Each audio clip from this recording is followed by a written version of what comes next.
we'll call this one uh, game over is the only way to win, or this is why you don't start, or I mean, you call this video a lot of things here.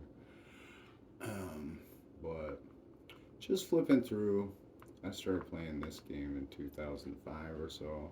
It was not beta for me. That's where I started.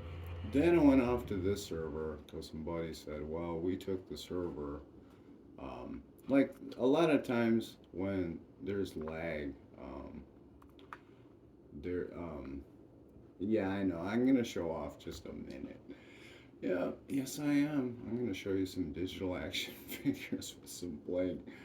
Yeah, but when servers were slow in the old days, they give you a free server transfer to a lower population server.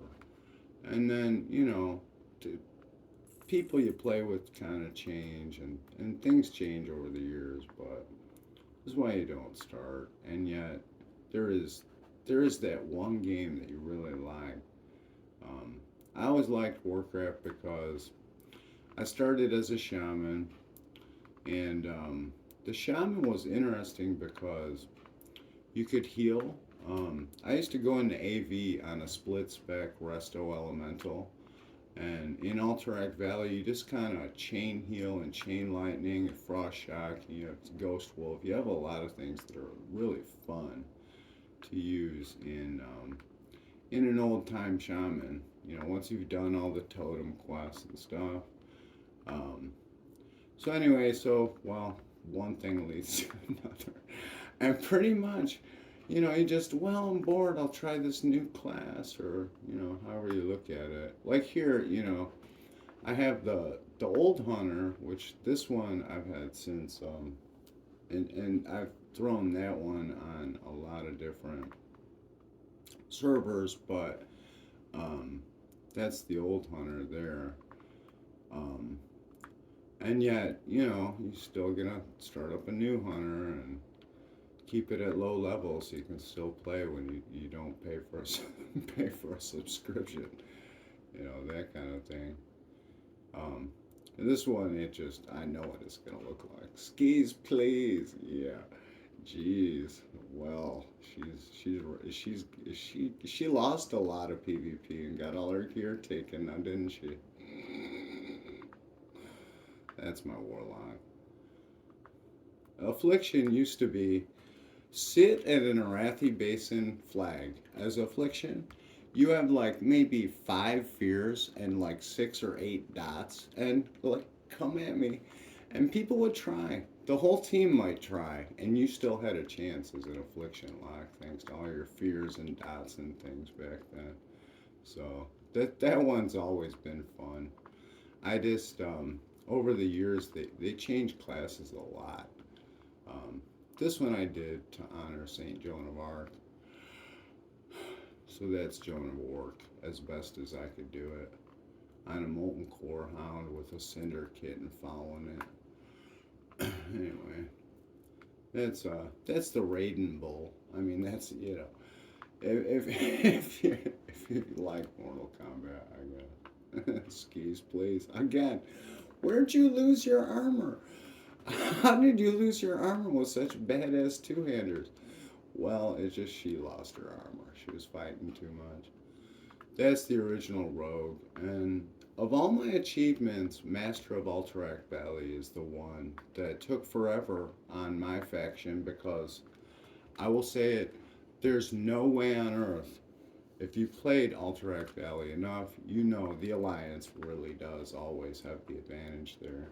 They have the bridge, which is one thing, and they're faster. So my philosophy that finally won me 100 AV matches over years of playing on this rogue was you got to break the rush. So you sit in stealth at, where is it? They come by Captain Galvinger, and there's always a couple guys with the Paladin speed buff that come flying up, and there's maybe 2 or 3 you have to break. You have to just harass them, And if you can get tower point or whatever it is to start shooting at them with arrows, then you've broken the rush.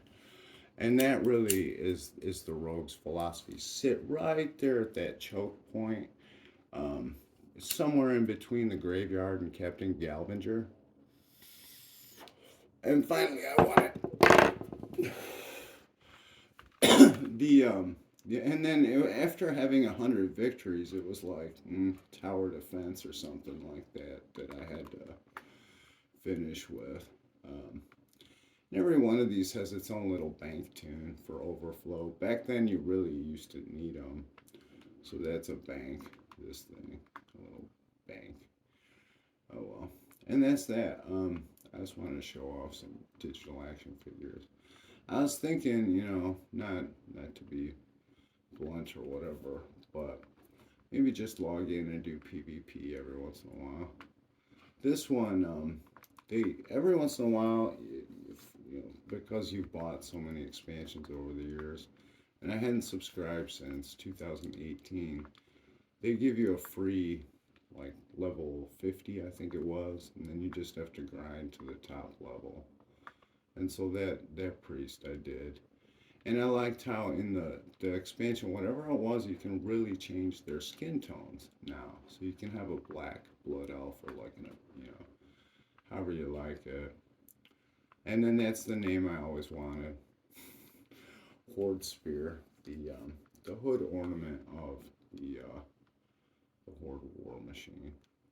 And Moonguard is an Alliance server, and they do RP, and they're pretty nice people.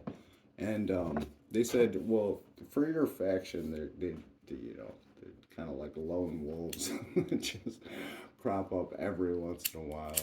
So that server, I had to try it out and see what was going on there.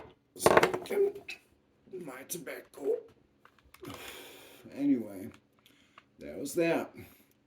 But in terms of, let's see, in terms of, servers, I tried moving from here.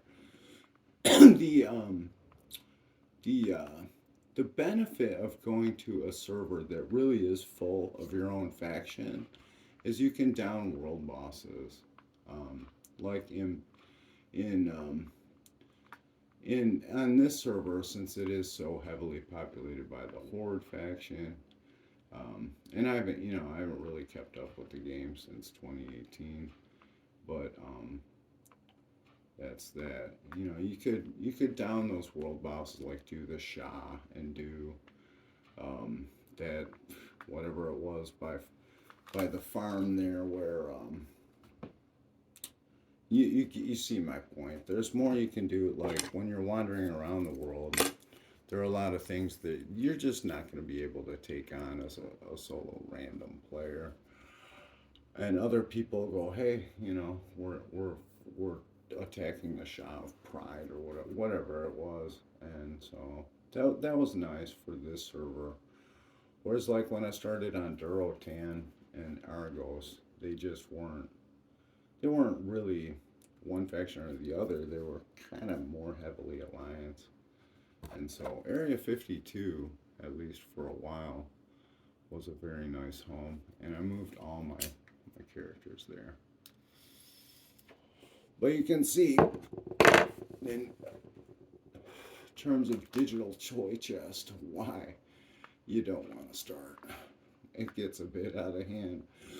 And yet, for any game that is both like role-playing and PvP and a lot of other things, the thing I love about Warcraft that's hard to find in another game like it is healing mechanics, good healing mechanics. I always like rolling clerics or priests or whatever, something where you really, and in PvP, win and loss is usually based on your healing and your team's ability to heal itself. And yet, ironically, the enemy always knows this, so the healer gets hit with everything. And so, strangely enough, in player versus player, the healer always tanks